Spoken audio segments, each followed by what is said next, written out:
తెలంగాణ రాజకీయాల్లో మంత్రివర్గ విస్తరణ కాకరేపుతుంది. క్యాబినెట్ విస్తరణ కోసం అవసరమైన కసరత్తు పూర్తి చేసిన అధిష్టానం ఏ క్షణమైనా కొత్త అమత్యుల జాబితా విడుదల చేయబోతున్నట్లు అధికార పార్టీలో చర్చ జరుగుతుంది.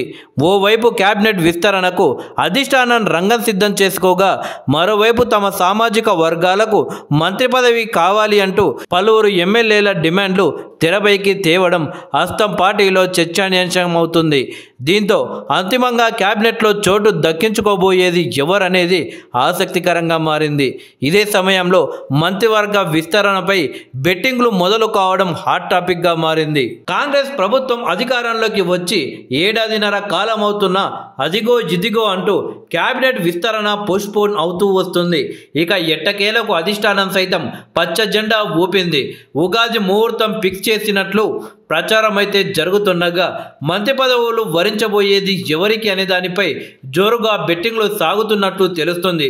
మంత్రి పదవిపై తమకు అధిష్టానం నుంచి స్పష్టమైన భరోసా వచ్చింది అని పలువురు నేతలు ఇప్పటికే తమ అనుచరులకు సంకేతాలు ఇవ్వడంతో జిల్లాలో మా నేత కంటే మా నేతకే ఛాన్స్ దక్కబోతుందంటూ ఆయా జిల్లాల్లోని సెకండ్ క్యాడర్ లీడర్లు జోరుగా బెట్టింగ్ కాస్తున్నట్లు టాక్ వినిపిస్తుంది.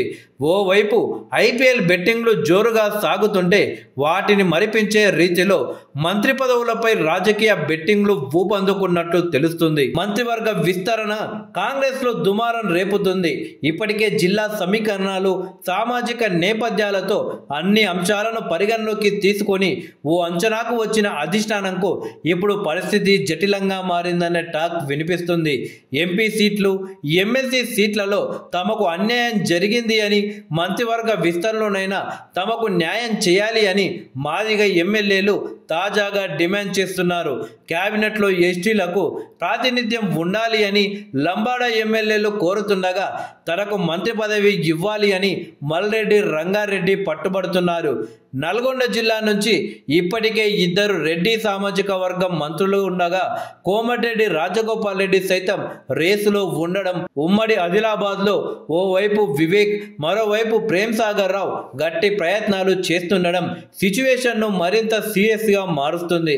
వీరితో పాటు మరికొంతమంది ఎమ్మెల్యేలు మంత్రి పదవిని ఆశిస్తుండడంతో అంతిమంగా క్యాబినెట్లో చోటు దక్కించుకోబోయేది ఎవరనేది ఉత్కంఠగా మారింది.